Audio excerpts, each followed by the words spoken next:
नमस्कार साथियों, स्वागत है आपका अपने YouTube चैनल मेटा स्टडी पर। और हर रोज़ की तरह मैं लेकर आया हूं आपके लिए एक नई क्विज। और आज हम शुरू कर रहे हैं जिसमें कि हरियाणा और देश विदेश सभी से जुड़े इम्पोर्टेंट जो डेली करंट अफेयर होंगे, हम उनके ऊपर क्वेश्चन आंसर की क्विज करेंगे। आइए शुरू करते हैं। पहला प्रश्न, हिसार एयरपोर्ट के नए रनवे पर 18 सीटर विमान जिसका ट्रायल किया जाएगा उसका क्या नाम है? हिसार में एक नया एयरपोर्ट का जो रनवे बनाया जा रहा है ताकि यहाँ पर जो है फ़्लाइट्स को रेगुलरली उतारा और चढ़ाया जा सके, उसके लिए इसकी ट्रायल चल रही है। और किस विमान की ट्रायल चल रही है वो है ऑप्शन सी, डोर्नियर 228। डोर्नियर एक छोटा विमान है, 18 सीटर है, जो छोटे एयरपोर्ट्स के लिए बनाया गया है, लेकिन इसका उपयोग ट्रायल्स के लिए भी भारत में किया जाने लगा है। ये भारत का अपना ही क्राफ्ट है। दूसरा प्रश्न, हरियाणा बासमती चावल किन देशों को निर्यात करता है? सभी जानते हैं कि भारत और पाकिस्तान पूरी दुनिया में दो ही देश हैं जो बासमती चावल का निर्यात करते हैं। और हरियाणा जो है भारत का एक अभिन्न राज्य है और हरियाणा में भी बासमती चावल की अच्छी खासी उत्पादन होता है। तो हरियाणा जो है बासमती चावल का किन किन देशों को निर्यात करता है? और इसका सही उत्तर है ऑप्शन सी, अरब के जो देश हैं, यूनाइटेड अरब अमीरात, ओमान वगैरह, कुवैत, ये सभी देश जो हैं भारत से चावल का आयात करते हैं। तो हरियाणा से जो है बासमती चावल अरब देशों को निर्यात होता है। और ये भी बता दें कि हरियाणा में सबसे ज़्यादा चावल जो है करनाल ज़िले में होता है, इसलिए करनाल ज़िले को हरियाणा में धान का कटोरा भी कहते हैं। हरियाणा में भूमि अधिग्रहण करने के लिए सभी विभागों को अब किस विभाग से अनुमति लेना अनिवार्य होगा? हरियाणा सरकार ने कहा है कि अब अगर किसी को भी भूमि का अधिग्रहण करना है, किसी भी डिपार्टमेंट को करना है, तो उन्हें जो है टाउन एंड कंट्री प्लानिंग विभाग से परमिशन लेनी अनिवार्य होगी। इसके बिना किसी भी प्रकार की भूमि का अधिग्रहण नहीं किया जा सकता। हरियाणा के किस विश्वविद्यालय ने सिविल सर्विसेज की तैयारियों के लिए मिशन दक्ष शुरू करने के लिए SVSU फाउंडेशन का गठन किया है? इस क्वेश्चन का सही आंसर है ऑप्शन डी, विश्वकर्मा कौशल विश्वविद्यालय, जो कि गुड़गांव में स्थित है। उसने जो है SVSU फाउंडेशन बनाई है और मिशन दक्ष शुरू करने की बात कही है, जहां पर सिविल सर्विसेज की तैयारियां करवाई जाएंगी। Question 5, Raja Nahar Singh international cricket stadium Faridabad का निर्माण किस वर्ष में हुआ था? हम आपको बता दें कि राजा नाहर सिंह जी के नाम पर फरीदाबाद में एक क्रिकेट स्टेडियम है जो अंतर्राष्ट्रीय क्रिकेट स्टेडियम है। और इसका निर्माण जो है ऑप्शन बी इसका सही आंसर है, 1981 में इसका निर्माण हुआ था।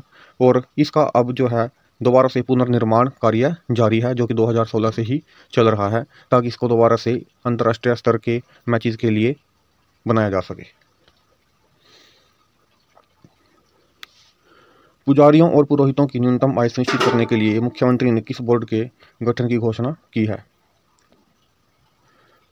तो मुख्यमंत्री जी ने जो अभी ब्राह्मण महाकुंभ करनाल में आयोजित किया गया था उसमें वो मुख्य अतिथि थे और उन्होंने वहाँ पर कई घोषणाएं की हैं। उसी के आधार पर हमने इस क्विज में प्रश्नों को ऐड किया है।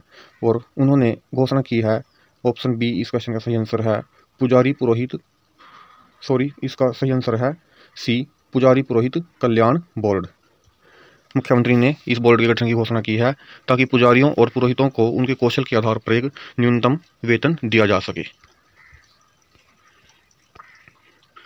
प्रश्न 7, हरियाणा में जिन ब्राह्मणों को दान में भूमि प्राप्त होती थी उनको क्या कहा जाता था? यह एक नॉर्मल हरियाणा जीके का प्रश्न भी है। और ऐसे ब्राह्मणों को दोहलीदार कहा जाता है। उनके नाम पर आज भी ज़मीनें हैं जो ट्रांसफ़र नहीं की जा सकती। हालांकि एक रूल और भी इससे जुड़ा हुआ आता है कि उस ज़मीन को बेचा नहीं जा सकता, लेकिन हरियाणा सरकार कह रही है कि वह इस रूल को बदलने जा रहे हैं। तो दोहलीदार उन ब्राह्मणों को कहा जाता है जिनको दान में भूमि प्राप्त होती थी।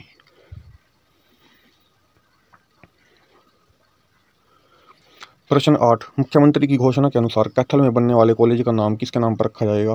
मुख्यमंत्री जी ने करनाल में हुए ब्राह्मण महाकुंभ में एक और घोषणा की और उसमें उन्होंने कहा कि कैथल में बनने वाले कॉलेज का नाम भगवान परशुराम जी के नाम पर रखा जाएगा। तो इस क्वेश्चन का सही आंसर है ऑप्शन डी, भगवान Parshuram college. Question 8, MDU Rohtak Maharshi Dayanand university जो कि रोहतक में है, में किन के नाम पर चेयर स्थापित की जाएगी? हम आपको बता दें कि पहले भी यहाँ पर कई महान विभूतियों के नाम पर चेयर स्थापित की जा चुकी हैं, जैसे कि डॉक्टर मंगल सेन जी के नाम से भी। अब मुख्यमंत्री ने घोषणा की है कि MDU रोहतक में चाणक्य के नाम पर भी एक चेयर स्थापित की जाएगी। तो इस प्रश्न का सही उत्तर है बी, चाणक्य।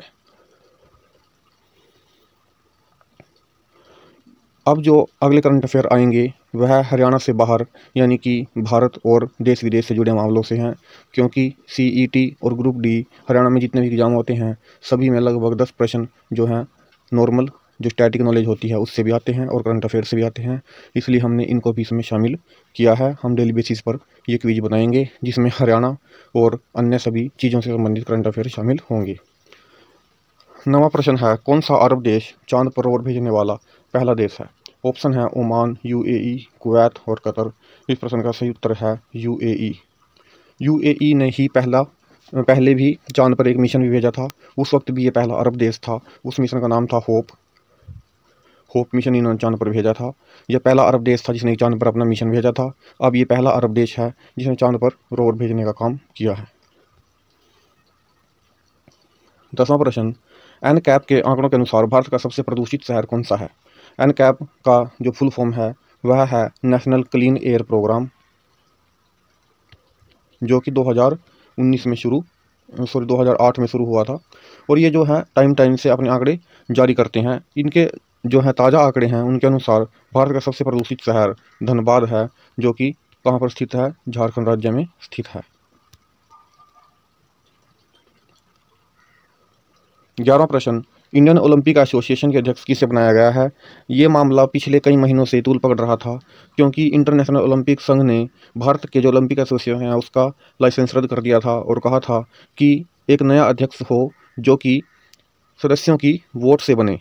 तो अब जो है इंडियन ओलंपिक एसोसिएशन की अध्यक्ष नई बनी है और उनका नाम है PT ऊषा, जो कि भारत की एक महान एथलीट रह चुकी हैं और इनको जो है इंडियन ओलंपिक एसोसिएशन का अध्यक्ष बनाया गया है। बहुत ही इंपॉर्टेंट क्वेश्चन है, जरूर याद रखना है। FIFA वर्ल्ड कप के सेमीफाइनल में जगह बनाने वाले पहले अफ्रीकी देश का क्या नाम है?